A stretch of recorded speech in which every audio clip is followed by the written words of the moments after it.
second because I never know when this is going live. But good morning. This is David Gilmore, known as LDS Prepper. You can find me on ldsprepper.com.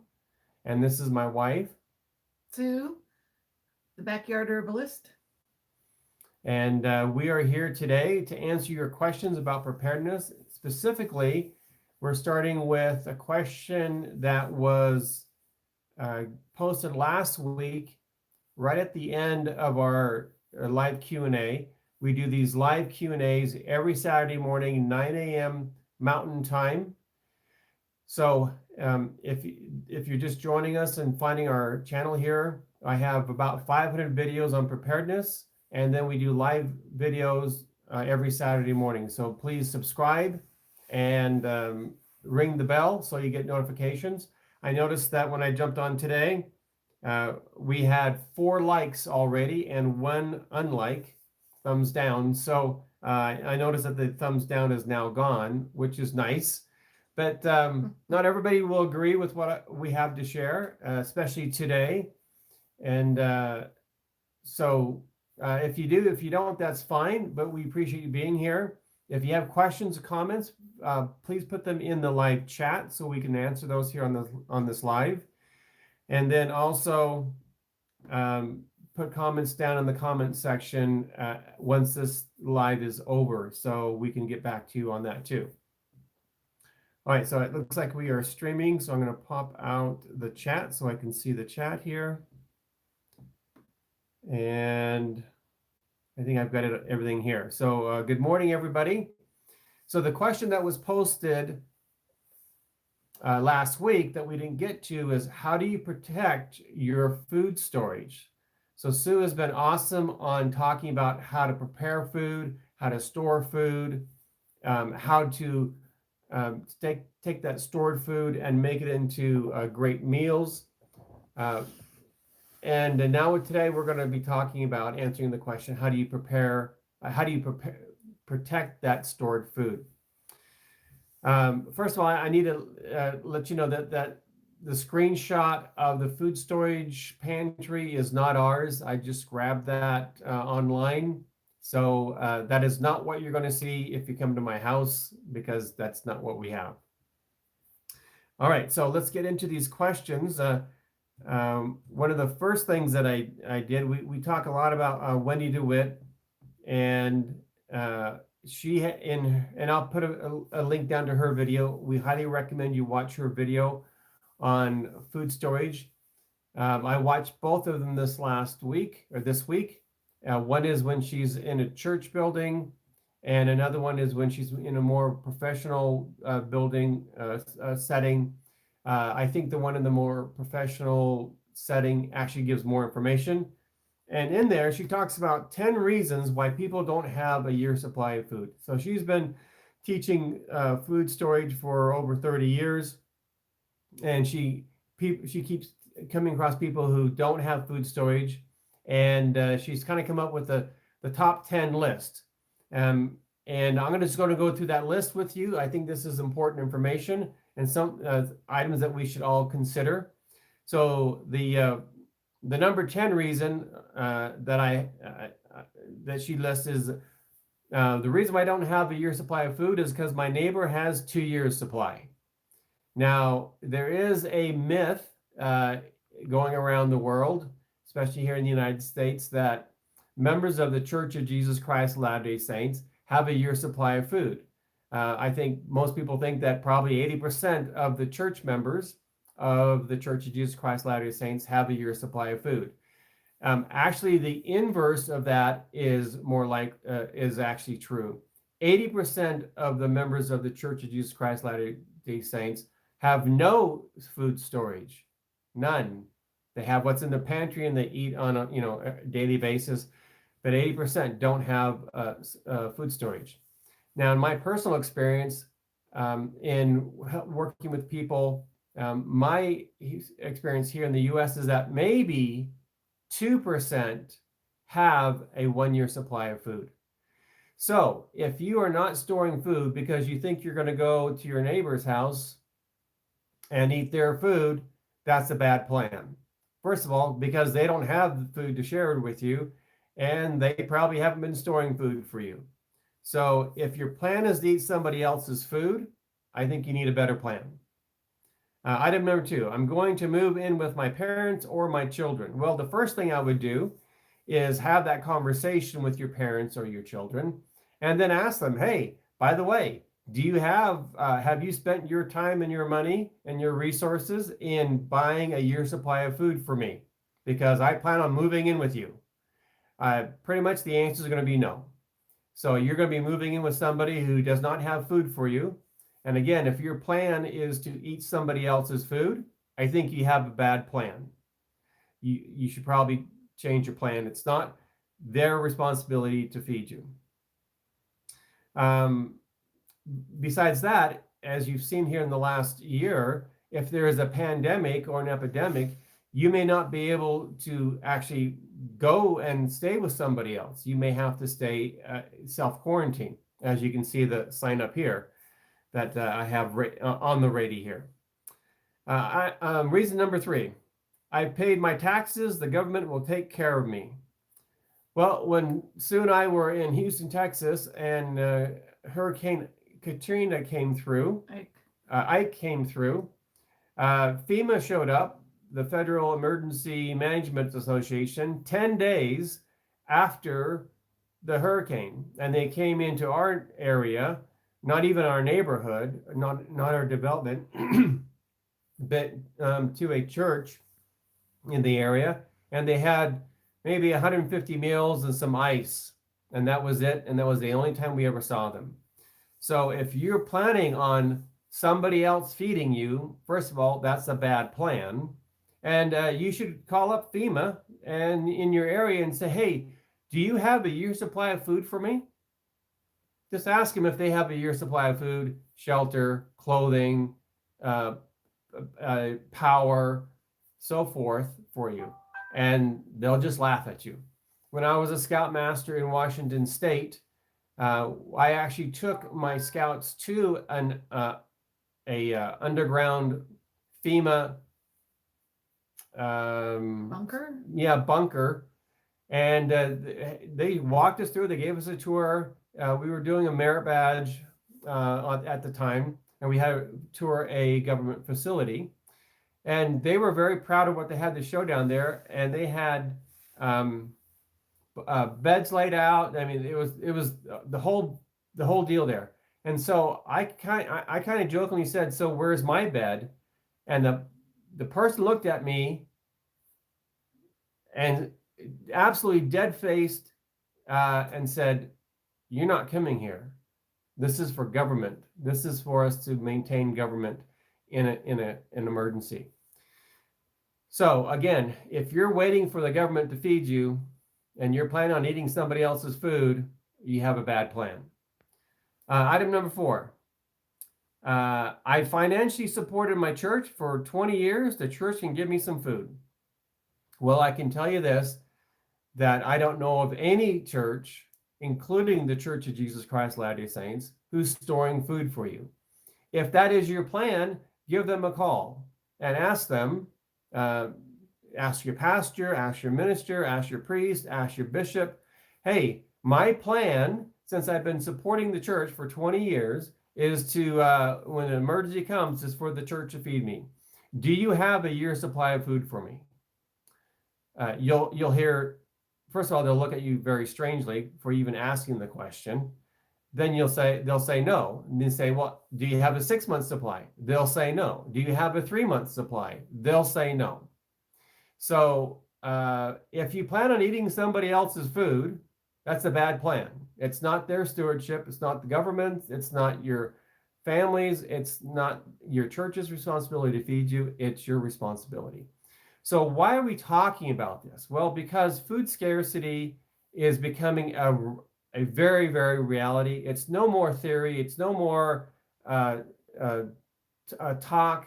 It's becoming a reality. So again, I mentioned as a wholesaler, as a distributor for Berkey water filter systems and other products, Heirloom seeds, I can tell on the wholesale side that availability is becoming very critical And the cost of food has gone up 80% on the wholesale market. We're talking about farmers bringing their crops in so those items can be sold to food processing plants. Those costs have gone up 80%.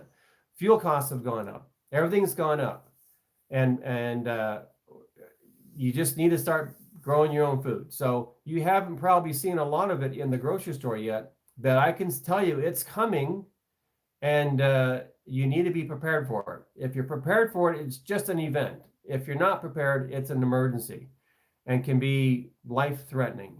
So let's see, item number 5. I have a year's supply of food and the bullets to go with it. So a lot of people say, well, why should I store food? And I've heard this before. Why should I store food when somebody's just going to come and they're just going to break in my house and they're going to shoot my wife or they're going to shoot me to steal our food? That's a fair question. So the question is, if someone broke into your house to attack your wife or yourself, what is your plan for that? Regardless of whether you have food storage or not, regardless of the reason why they're breaking into your house, what have you done to prepare for self-defense? Now, I have this next to my bed, and this is a $40 flashlight. It's a very bright flashlight. You can see here. So not only is it a great flashlight, but it's also a great self-defense tool. All right.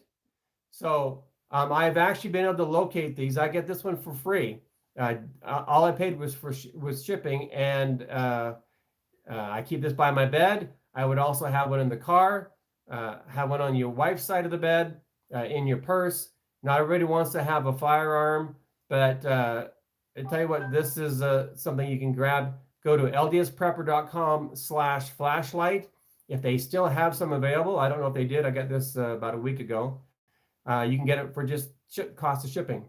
So if you need a self-defense tool and you don't want to carry a firearm, and you're out walking your dog at night and you got your flashlight, or something goes bump in the house at night and you got your flashlight and you need to defend yourself, that will slow them down. So you may want to consider that if you're not looking for a lethal way of protecting yourself. I believe I'm a provider and protector for my family, and so both Sue and I are well trained, have hundreds of hours of self-defense firearms training, and we carry 24/7. Okay. All right. So the question is, why should I store food if someone's going to come steal it? Well, again, what are you going to do to protect your family? Really, the question should be asked. So do you want to not store food so people don't come steal it from you? Then what are you going to tell your kids when there's no food? And what are you going to do when there's no food and you see your daughter or your granddaughter starving to death? Are you going to lie? Are you going to steal? Are you going to do things worse to keep your family alive? Don't put yourself in that position. Simply take time and your resources now and prepare for your family. It's your stewardship. You're accountable to your Lord on how you care for your family. Okay, item number 6. The boat and the four-wheelers are taking up all my storage space. Well, I can just tell you that you can't eat a boat and you can't eat four-wheelers. But David, I have these so I can go fishing and I can go kill a deer and get my elk. Very good. As long as you have fuel for those items that you can take out. And let me just ask you, how many other people have that same idea? I've had so many people, hundreds of people tell me, oh, I'm just going to go out and shoot deer. Well, how long do you think the deer is going to last when all your neighbors that have firearms are going to go out there and start shooting deer? And then when someone shoots deer and there's 50 people out there after that one deer, who else is going to get shot? So I would not want to be in a position where I'm having to hunt or forage for food when there's a bunch of other people doing the same thing. So you just may want to reconsider what you're putting, what you have on hand for your food storage instead of what you can go get. Besides that, if you're out there and you get an elk or a deer or some fish, and there's no electricity, no fuel, how are you gonna preserve that meat? Do you know how to do salt rubs? Do you know how to smoke? What are you going to do to cure that meat? All right, item number 7. I've got 1,000 pounds of wheat. What else do I need? Well, let me just tell you that unless you are eating that wheat right now, that wheat can kill you faster than a famine. For breakfast this morning, I had some quail eggs from the quails that I raised. I had that on some toast from wheat that we have from our pantry that my wife ground and she made whole wheat bread from. I have strawberries from our garden that my wife picked yesterday. And so we're eating what we're storing and we're growing what we're eating. So if there is a food crisis and food does go up 80% on the retail, in the grocery store, we still have plenty of food here for ourselves. We may be supplementing that food by buying fresh things if we need to, but we're not dependent on the food in the grocery stores. All right, item number 8 from Wendy DeWitt. I'm going to store gold and silver and Bitcoin, and then I'm just going to trade for food. Well, let me just tell you that when people are starving, they're not going to want to share their food, and they're not willing to trade their food because the food is more valuable than gold, silver, or Bitcoin. And if they do trade your gold, silver, or Bitcoin for food, it's going to be the most expensive bowl of soup you've ever bought.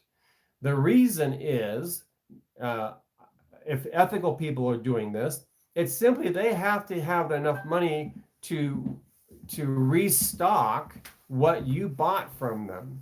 And when there's a food crisis and a food shortage, and they're having to pay to get more food, it's going to be very expensive for them to replace it. So yes, that will be the most expensive bowl of soup or beans that you'll ever buy.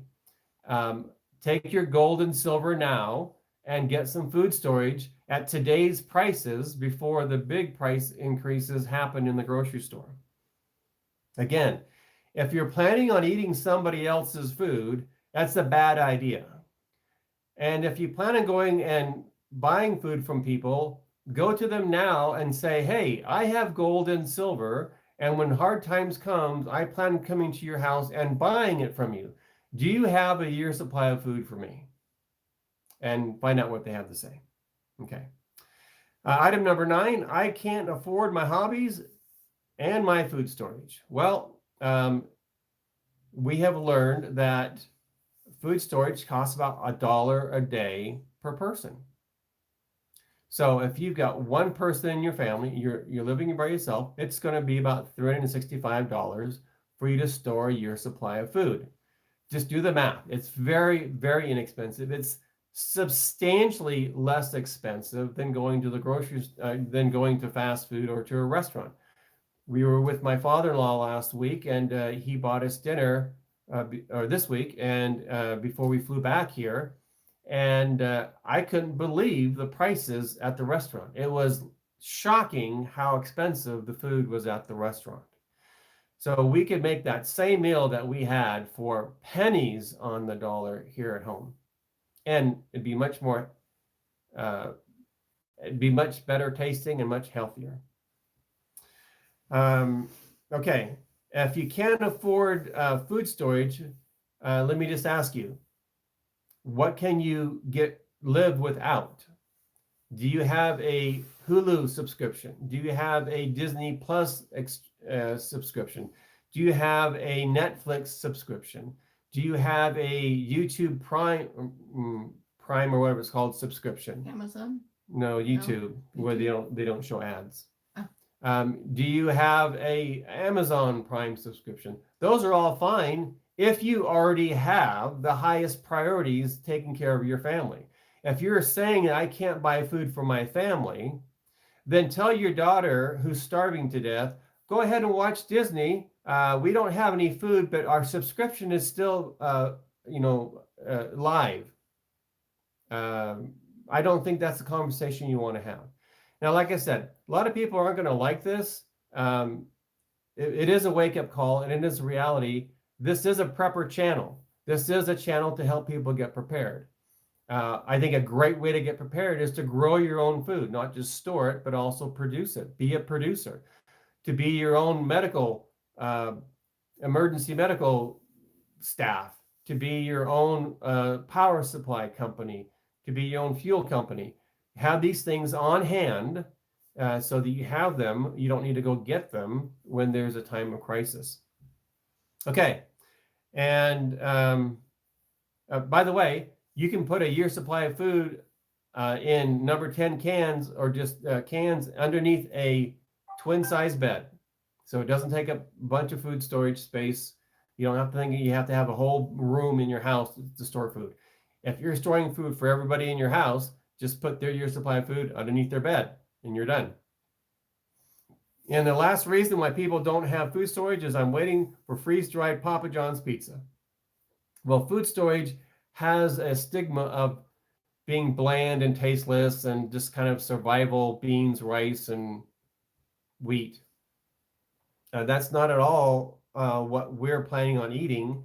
If you go back to previous videos with my wife, you'll see that we have a large variety of food that we're going to be eating.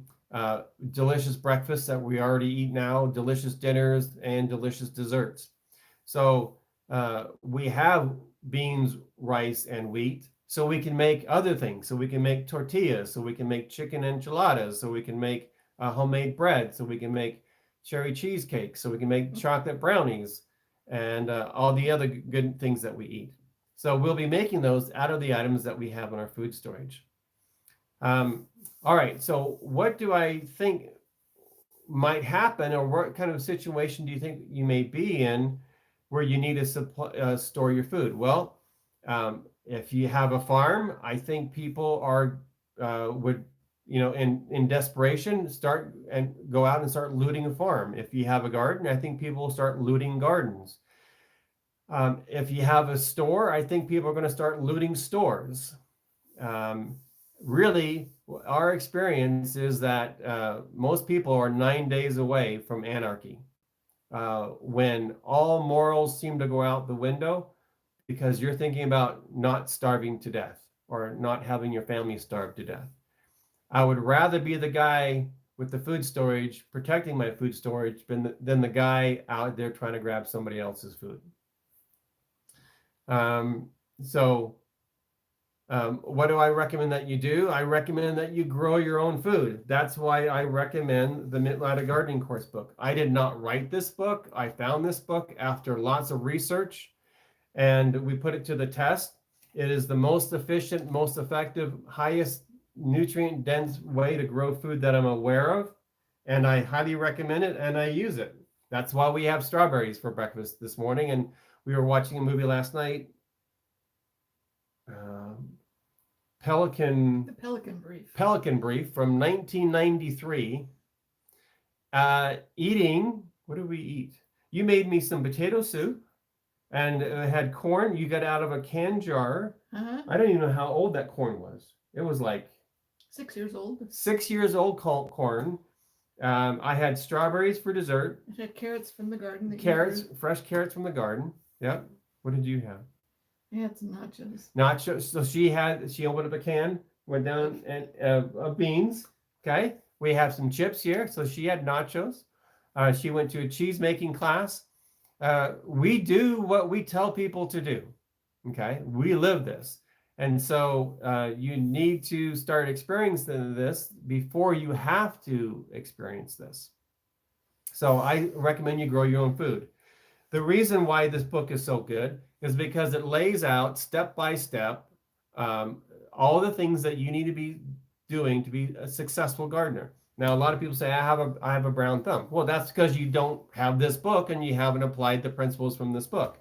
What goes hand in hand with this is the fourth law of plant growth, which is nutrition, and that is the LDS Prepper Premium Micronutrient Mix.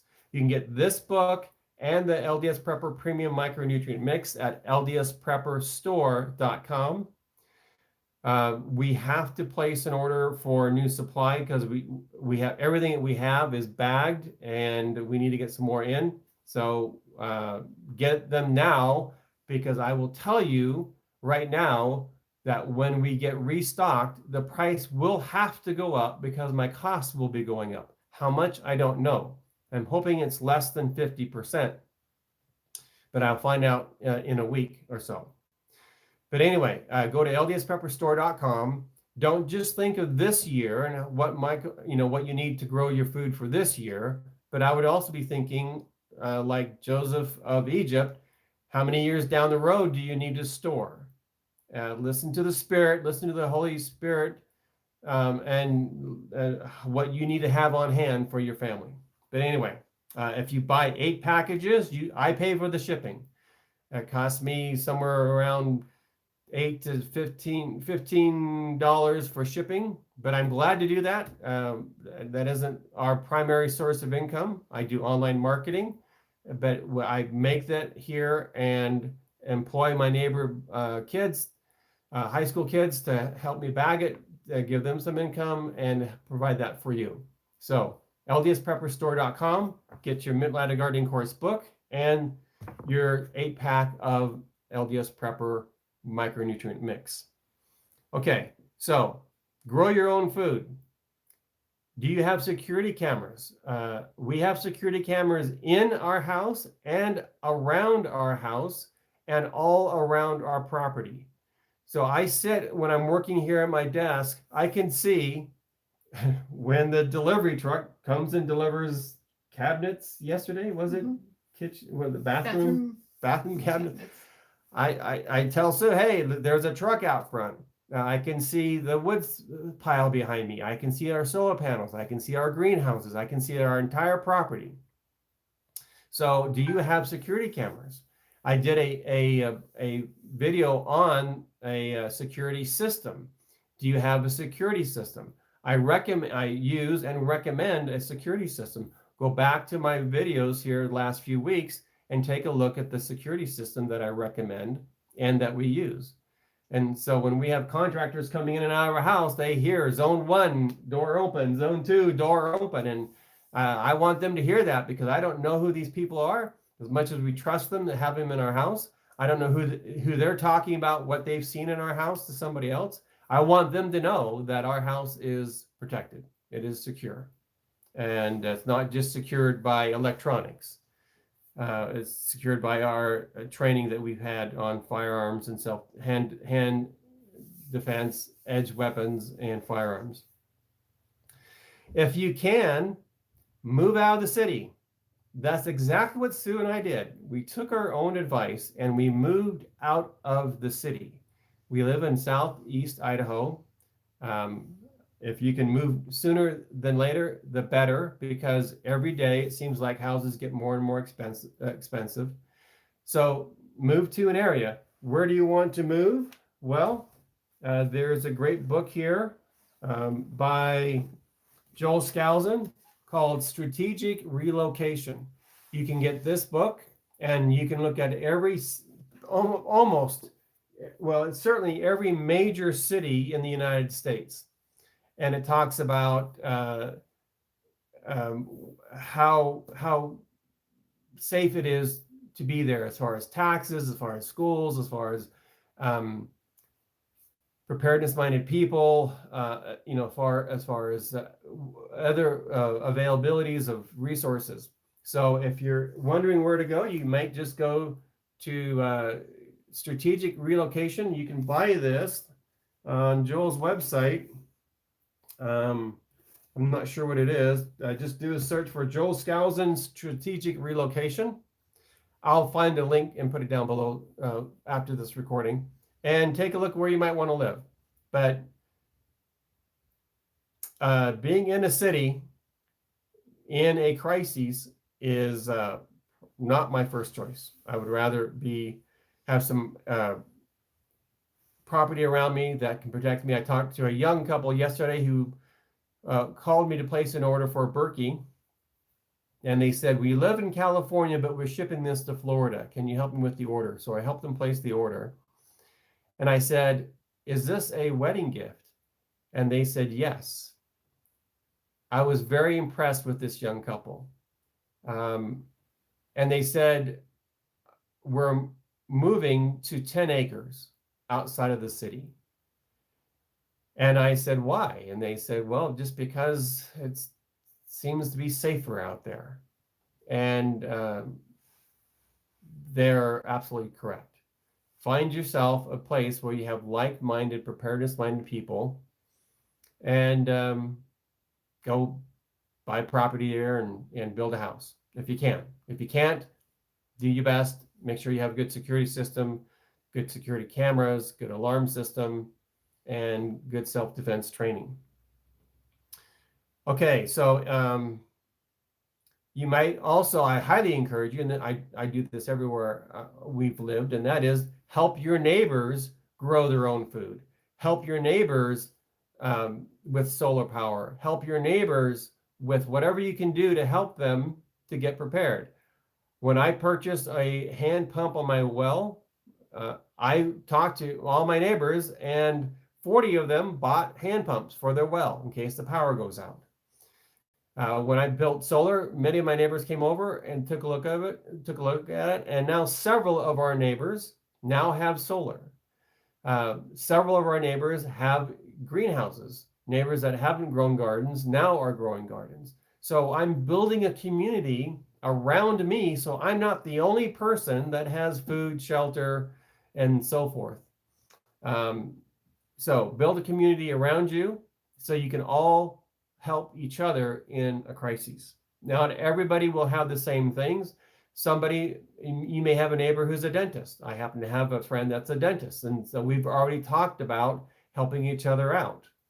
I've been over to his home many, many times, countless times, helping him with his garden and emergency preparedness items. So what resources do you have? What experience do you have that you can share and help in that community? So build a community.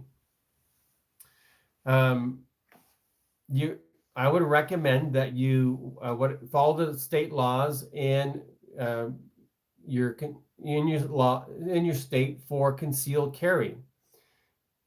You never know when or where you will need to protect your family in a situation, and so we always carry conceal.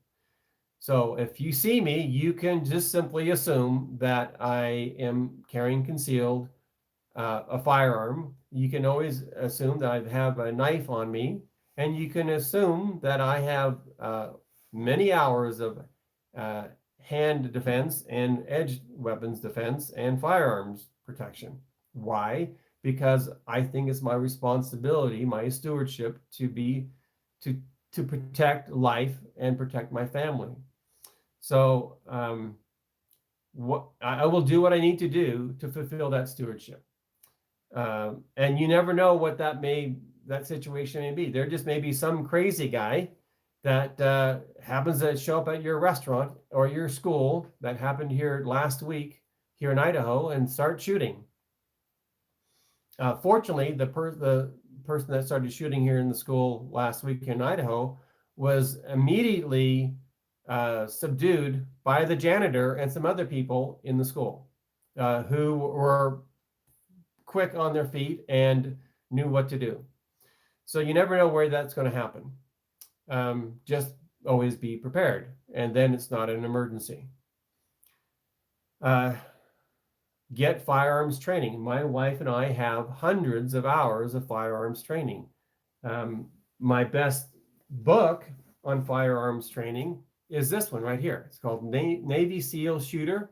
I believe, I don't remember where I get this. I'll put a link down. I'm sure you can get both these books I've recommended, this Strategically Relocation and Navy SEAL Shooting on Amazon, but there may be other places you can get this. This is a pretty thick book. and I've gone through it a couple times. It is very, very well written, and I encourage you, if you're looking for some material to read, to pick up that book. If you look on my YouTube channels, I also recommend going to Front Sight in Nevada and get hands-on professional firearms training. It's very affordable. We have a lifetime membership. We've given lifetime memberships to all of our children. We've all gone down there. We spent a Christmas at Front Sight. Mhm. That was our Christmas gift to everybody. Is we took our children and their spouses to Front Sight, and we spent 4 days on the range with great guys and great women instructors, and we became very familiar and much more confident with our firearms. Do I practice every day? Yes, I practice every single day. How many days a week?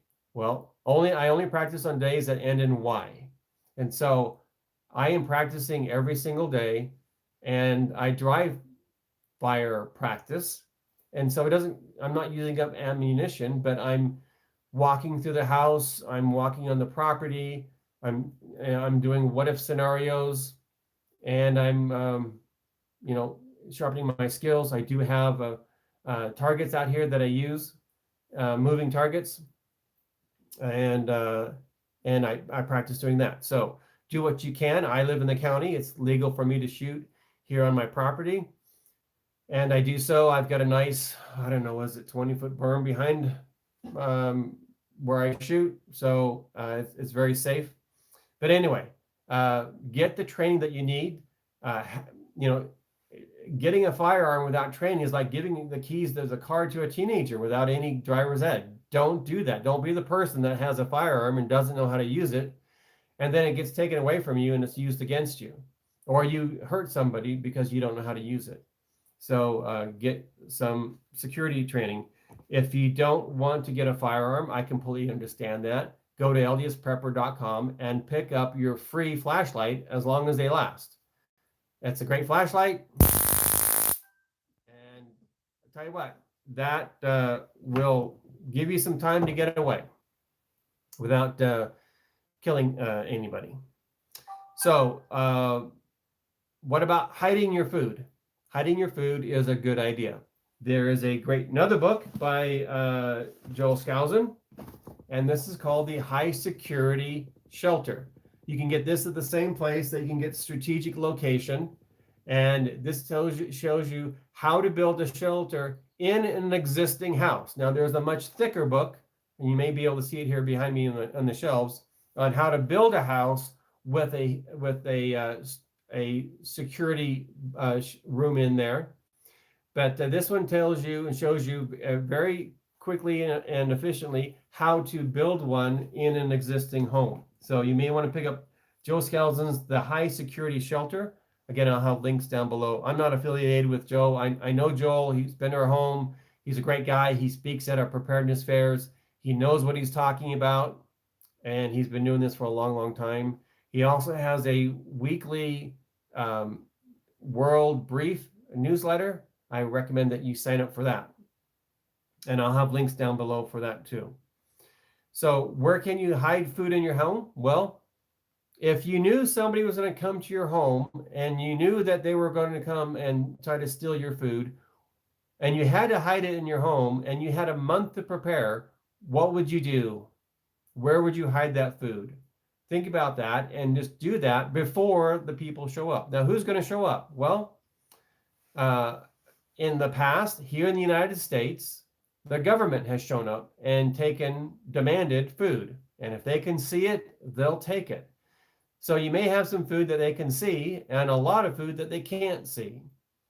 Is there places, cubbies, so forth that you can have in your home where you can put canned foods, long storage items, and then wall it back up? And we hear about people who tear down 100-year-old homes and they find stacked piles of gold and silver, because that's what people used to do and put it in the walls. So where could you put your food on your property that it won't be seen? who else might come? Well, your neighbor may show up one day with a shotgun and say, I'm sorry, David, but it's come to this point and I can't feed my family, so I'm here to take your food. Do you have some food that they can have that they won't see all your food storage, so you still have some food for your family? Unfortunately, that's probably the situation where we're going to find ourselves, is where our neighbors and our government are going to be coming to our home forcefully to take food. You don't want to get killed, and you don't want to kill somebody over food. Certainly, if your life is in danger, then you would protect yourself, but have some food that they can see, that they can have, and then have your food stored where they're not going to see it, and you can take care of your responsibility. You could bury it in the backyard. One of the things that I have seen that has worked very well is an underground container. I would take a look at a 500 gallon to 1,500 gallon septic, plastic septic container. They're kind of roundish typically, and they have a cap that seals on it. You could just rent a backhoe for a day from your local tool rental place. A1 rents. Yeah, whatever it is. And dig a hole and bury a 500 gallon septic tank. It's sealed. You can put a lot of food in there. You get a 1,500 gallon one and you have a buried shelter. You could actually go in and hide yourself. But they're very affordable. They are watertight. One thing to consider is make sure that because they're plastic, they're not going to decompose. But make sure you know what your water table is, so it doesn't float up in the rainy season. So secure it, or make sure that it doesn't float up. But you could put a lot of food in a 500 gallon septic tank. Something I've heard people talk about is buy clothes that are too big for you, so that you look like you're hungry like everybody else. I think that's an interesting idea. So you might do that, or just if you're losing some weight, then keep the old clothes.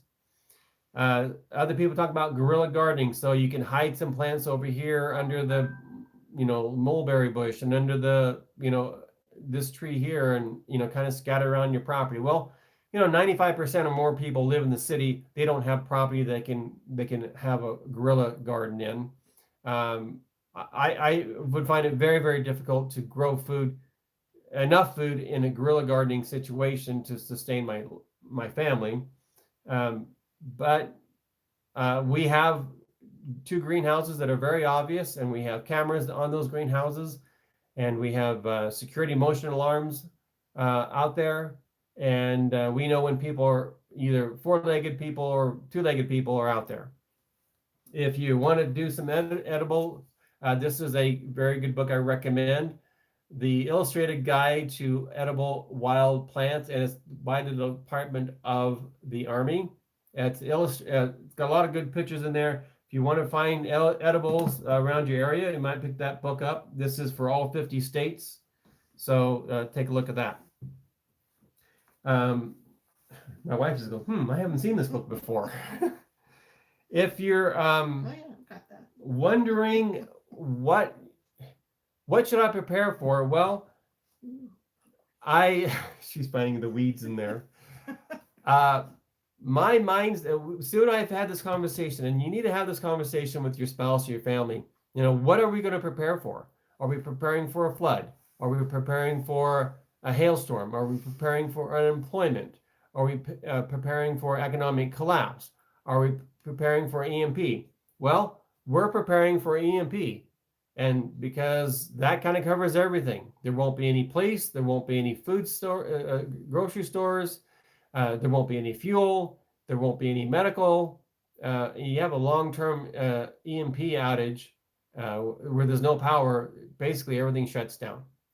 If you're wondering what's happening in the last days, this is my favorite book for the last days. It's called Prophecy, the Key to the Future. And it's written by, I can't read this backward. Dwayne Crothers. Dwayne Crothers. Okay. You can pick this up on Amazon. You can go to horizonbooks.com, I believe is where it is. Also Cedar Fort, Horizon Publishers. This was written many decades ago, and I think it's the most accurate book I've read on what's going to happen in the last days. And what I'm seeing as I've read this book a couple times now, and what I'm seeing happen in my life is everything he's saying that was going to happen that he takes from Scripture is happening, and it's not happening linearly, it's happening on a compounded basis where multiple things are happening, multiple biblical prophecies are happening at the same time. And so we don't have as much time as I thought we had. We may be in the last 7 years of what we consider normal life, or we may be, I think we're in the last days for sure. So the only book I recommend at this point would be this book. If you're going to just get one book, this is written by a member of the Church of Jesus Christ of Latter-day Saints, and he takes his information from Scripture.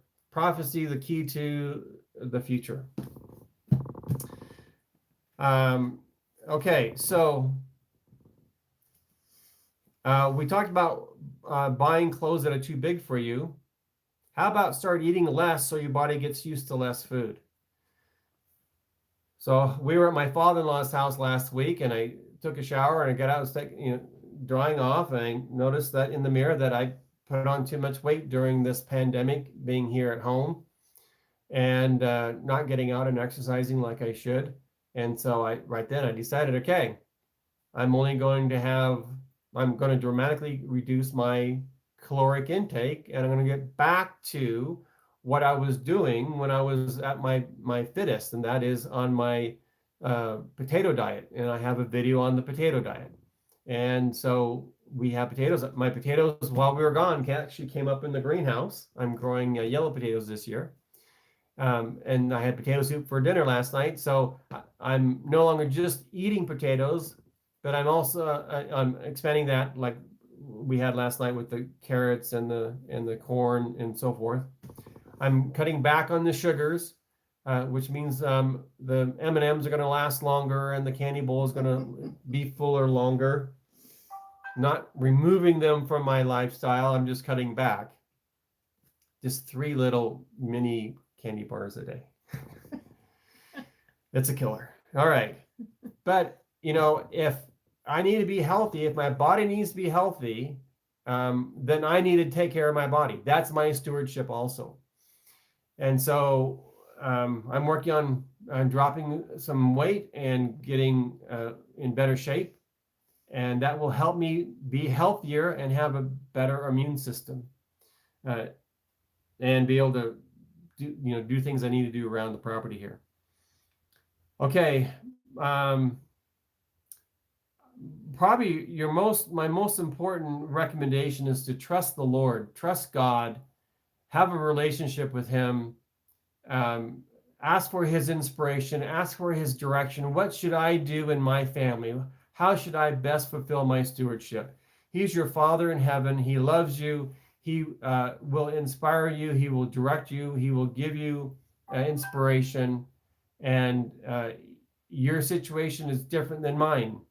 So, and it's different than your brothers or your sisters. So ask your Father in heaven for direction and then listen to the whisperings of the Holy Spirit, and you will know exactly what to do. That is why we live in Idaho. People ask us, why did you move to Idaho? And we tell them, because we were looking for a cold and windy place, and that's why we moved to Idaho. But in reality, we moved to Idaho because the Spirit told us to move to Idaho. Literally, move to Idaho. That is what I heard, and that is what my wife heard, and we confirmed it with each other. We looked at each other, and we both said, I think we're supposed to move to Idaho. We would have never picked Idaho. It's cold and windy, and winter is 9 months out of the year. Are we grateful that we're in Idaho? We are always grateful to follow the inspiration and the direction of the Holy Spirit. And yes, we have great neighbors. We're in a great location, and we think this is where we should be at this time. So your Father in heaven loves you, and he will direct you. Buy food now. Buy food now before it goes crazy expensive. Uh, just ask the people who live in Venezuela. Okay? Ask the people who live in Cuba. Okay? What was it like before and after things changed?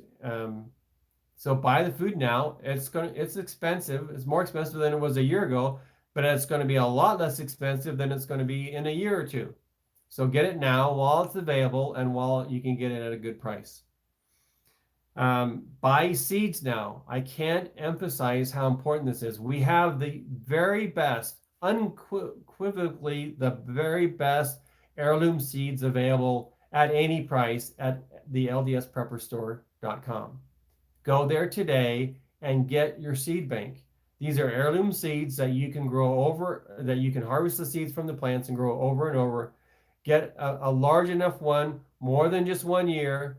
Get one that you can share with your neighbors if they don't have them, so you're not the only person growing food, and get it. Send it for Christmas. Buy it now, and I've done this for our kids. I said, this is your early birthday present. And I installed a ham radio antenna on their house. And I did it. They didn't do it. I did it because I wanted to help them. And instead of giving them some electronic gadget, we give preparedness items. Go and be like that young couple who sent a friend a Berkey water filter to Florida. We cannot ship to California. By the way, Berkey will have stock this Monday, so place your orders now because it's first in, first out. So they will have big Berkeys in stock this coming Monday.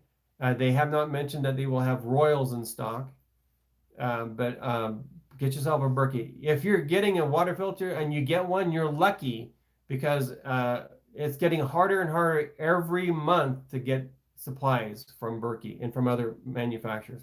Get your seed banks today. Don't wait. Get your gardening books and your micronutrients today. Why am I emphasizing today? Because tomorrow never comes, and tomorrow you're doing something else and spending money on something else, and it may not be to help your family grow food or preserve food or move to a safe area. So please do it today.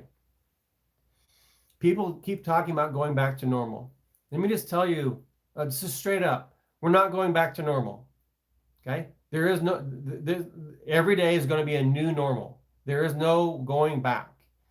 That's just the way it is. That's the way it is in the end times. It's just the way it is right now. So don't keep waiting for things to go back to normal. Don't keep waiting for prices to go back. Don't keep waiting for things to become available before you place an order. We're not going back to normal, people. Okay? I'm sorry if this is kind of hard to hear, but I'm just trying to help you get prepared so you don't have to suffer. All right. I don't know why anybody who's lived through 2020 is not a prepper. I don't know why anybody who lived through 2020 doesn't have a year's supply of food. It just doesn't make sense to me. Just look at what happened to toilet paper, okay, in 2020. What's going to happen with food when food becomes as scarce as toilet paper? Okay, it's going to get really, really ugly. If you live through 2020 and you have 2 working brain cells, I would think that you would be working very, very hard on getting your food storage and your food production in place, getting your self-defense and home security in place, getting your water filtration in place. I talked to my father-in-law. He doesn't have a water filter. He doesn't have a Berkey. He's 92 years old. He's kind of eliminating things from his life. And I said, Dad, what are you going to do for water filtration? He goes, I have a swimming pool. Well, his swimming pool the entire time we were there was unswimmable because it had so much moss and junk and algae. And I mean, I put on my swimming suit. I went in there and I literally scraped algae out of the pool. I worked the whole week on getting his pool. You can't drink that water. Usually there's enough water for you to live on if you can filter it. If you can't filter it, you're dead. You're literally dead. Okay? So think about what happened last year. If that wasn't a wake-up call, I don't know what is, and I can't help you. Okay.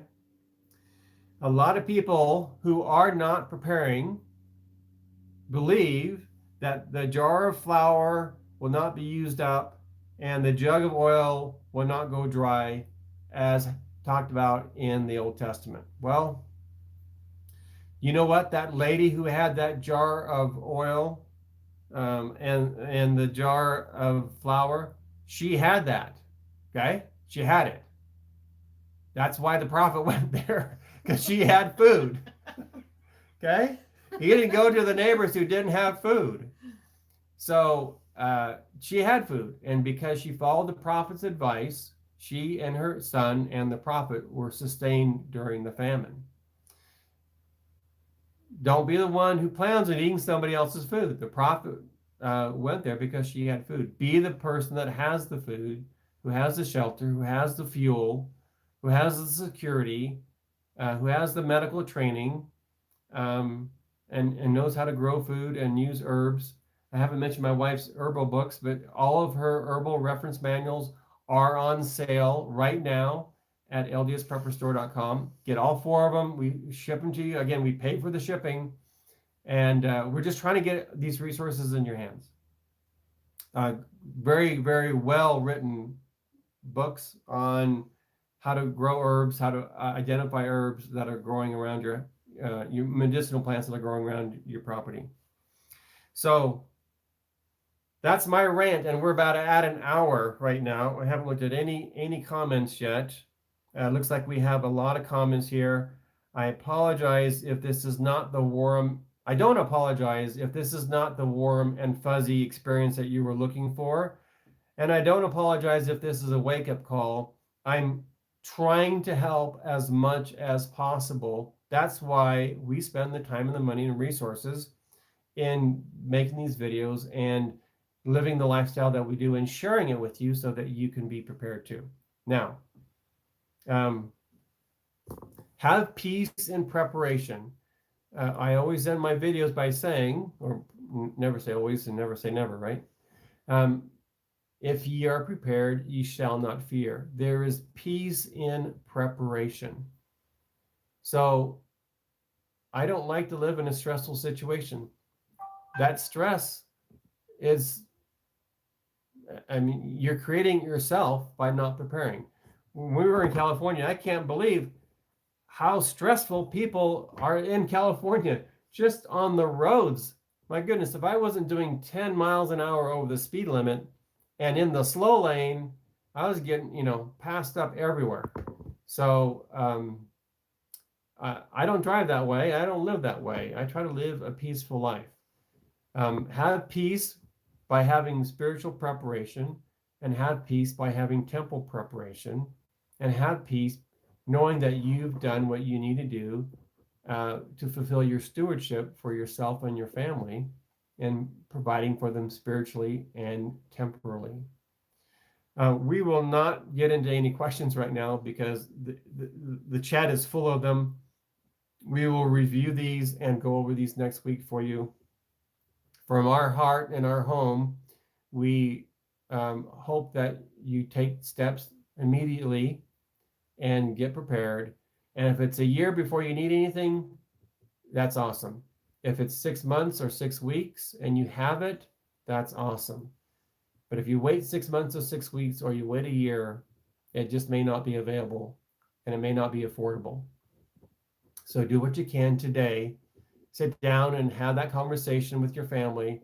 Set your priorities and pretend that you're living in the 1800s with no electricity. You're the local doctor. You got to provide your own firewood, and you got to provide your own food. And what do you need to sustain life? And start working on that. And let us know in the comments and how that's going and where you are and how we can help you. This is LDS Prepper reminding you, if ye are prepared, ye shall not fear. And the backyard herbalist, grow your own and make your own. Have a blessed life. We'll talk to you next Saturday.